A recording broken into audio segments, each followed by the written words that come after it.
Hi friends, welcome to Shiyana kitchen. இன்றைக்கி நம்ம சேனலில் மீன் குழம்பு எப்படி செய்யலான்னு தான் பார்க்க போகிறோம். நான் இன்றைக்கி 1 கிலோ அளவுக்கு நகர மீன் எடுத்து வச்சுருக்கேன். இதை சங்கரா மீன் கூட சொல்லுவாங்க. இந்த மீனை வந்து இப்போ நல்லா கழுவி க்ளீன் பண்ணி எடுத்து வச்சுக்கோங்க. இந்த மீன் குழம்புக்கு தேவையான அளவு புளி எடுத்துக்கலாம். நான் வந்து 2 எலுமிச்சம்பழம் சைஸ் அளவுக்கு புளி எடுத்திருக்கேன். மீன் குழம்புக்கு புளி வந்து கொஞ்சம் திடமாக இருந்தால் தான் நல்லாயிருக்கும். இந்த புளியை வந்து நல்லா ஊற வச்சுக்கலாம். எப்படி செஞ்சிடலான்னு பார்த்தலாம். அதுக்கு அகலமான ஒரு கடாய் எடுத்து அதில் 4லேருந்து 5 ஸ்பூன் அளவுக்கு நல்லெண்ணெய் சேர்த்துருக்கேன். மீன் குழம்புக்கு நம்ம பெரும்பாலும் நல்லெண்ணெய் சேர்த்தா தான் வந்து குழம்பு ரொம்பவே டேஸ்ட்டாக இருக்கும். இப்போ நல்லெண்ணெய் நல்லா சூடாயிடுச்சு. இப்போ எண்ணெயில் வந்து 1/2 ஸ்பூன் அளவுக்கு கடுகு சேர்த்துக்கிறேன். கடுகு உளுந்து, இந்த கடுகு உளுந்து நல்லா பொரியணும். பொரிஞ்சதுக்கப்புறம் ஒரு 1/2 ஸ்பூன் அளவுக்கு வெந்தயம் சேர்த்துக்கிறேன். இப்போ ரெண்டும் சேர்ந்து நல்லா பொரிஞ்சு வந்ததுக்கப்புறம் இப்போ இந்த இதில் தேவையான அளவுக்கு வெங்காயம், பச்சை மிளகாய், கருவேப்பிலை சேர்த்துக்கிறேன். நான் 4 பச்சை மிளகாய் எடுத்து 2ஆக கீறி அதை சேர்த்துருக்கேன். இப்போ அதை நல்லா வந்து அடிப்பிடிக்காத அளவுக்கு கொஞ்சம் வெங்காயத்தோட கலர் கொஞ்சம் மாறுற அளவுக்கு நல்லா கிளறி எடுத்துக்கோங்க. இப்போ வெங்காயம் நல்லா வதங்கிருச்சு. இப்போ தேவையான அளவு தக்காளி சேர்த்துக்கலாம். நான் 4 பெரிய சைஸ் 4லேருந்து 5 பெரிய தக்காளி எடுத்திருக்கேன். அந்த தக்காளியை குட்டியாக கட் பண்ணி அதிலையும் சேர்த்துக்கோங்க. அந்த தக்காளி வந்து நல்லா வதங்கணும். இப்போ தக்காளி வெங்காயம் வதங்களுக்கு தேவையான அளவுக்கு உப்பு சேர்த்துக்கிறேன். நல்லா கிளறி எடுத்துக்கோங்க. மீன் குழம்புக்கு புளியோட அளவு எவ்வளோ முக்கியமோ அதே அளவுக்கு தக்காளியோட அளவு ரொம்ப முக்கியம். மீன் குழம்பு செய்யும்போது தக்காளியும் புளியும் கரெக்டான ரேஷியோவில் நீங்கள் எடுத்து செஞ்சிங்கன்னா குழம்பு ரொம்ப சூப்பராக இருக்கும். இப்போ அந்த தக்காளியை வந்து வேகிறதுக்கு நம்ம மூடி போட்டு இந்த தக்காளி வேக வச்சுக்கலாம். இப்போ மூடி திறந்து பார்த்துக்கலாம். இப்போ பாருங்கள், தக்காளி வந்து ஓரளவுக்கு வெந்துருச்சு. அடிப்பிடிக்காத அளவுக்கு நல்லா கிளறிக்கோங்க. இப்போ தக்காளி வந்து ஃபுல்லாக மசியணும்னு கிடையாது, ஓரளவுக்கு அந்த தக்காளி வந்து மிக்ஸ் ஆனால் போதும். இப்போ மூடி போட்டு நீங்கள் எடுத்து நல்லா கிளறி எடுத்துக்கோங்க. இப்போ தக்காளி நல்லாவே வந்து வதங்கிடுச்சு. இப்போ இந்த ஸ்டேஜில் வந்து நம்ம குழம்புக்கு தேவையான பொடி சேர்க்க போகிறோம். 1/2 ஸ்பூன் அளவுக்கு மஞ்சத்தூள் சேர்த்துருக்கேன்.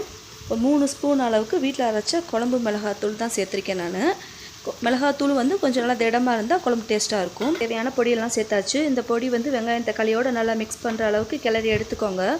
நம்ம பொடி சேர்க்கும்போது தீயை வந்து சிம்மில் வச்சு சேர்த்தோம்னா இந்த பொடி வந்து சீக்கிரம் கரிஞ்சு போகாமல் இருக்கும். சேர்த்து ஒரு 2லேருந்து 3 நிமிஷம் வந்து அந்த வெங்காயம் தக்காளியோடு நல்லா மிக்ஸ் பண்ணுற அளவு கலந்துக்கோங்க. இதுக்கப்புறமா நம்ம ஏற்கனவே வந்து ஊற வச்ச புளியை 2லேருந்து 3 தடவை வடிகட்டி டஸ்ட் இல்லாமல் எடுத்துக்கோங்க. நல்லா கிளறி மூடி போட்டு இந்த குழம்பு கொதிக்கிற அளவுக்கு வச்சுக்கோங்க. இப்போ மூடி திறந்து பார்க்கலாம். இப்போ பாருங்கள், குழம்பு வந்து நல்லாவே கொதிக்குது.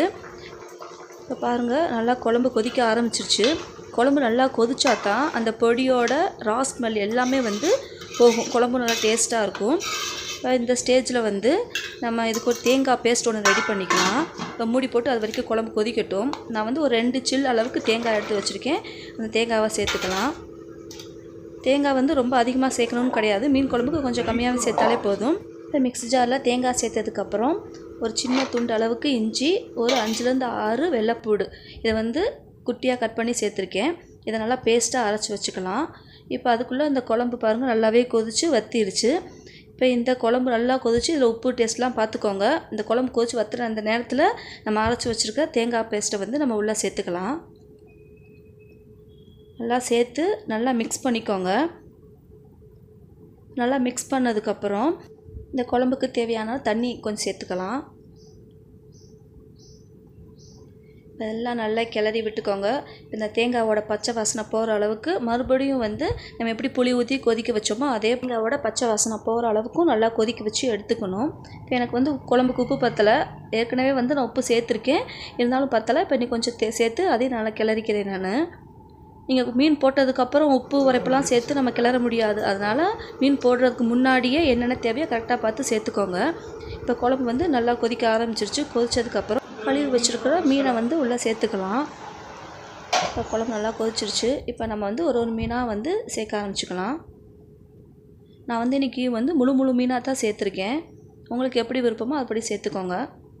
மீன் போட்டதுக்கப்புறம் வந்து குழம்பு வந்து ரொம்ப கிண்டக்கூடாது, சும்மா ஜென்டிலாக கிளறி விடணும். இல்லாட்டினா மீன் வந்து சீக்கிரமாக உடஞ்சி போயிடும். அதே போல் மீன் போட்டதுக்கப்புறம் 3லேருந்து 5 நிமிஷம் வரைக்கும் குழம்பு கொதிச்சாலே போதும். அதுக்குள்ளே மீன் வெந்துடும்.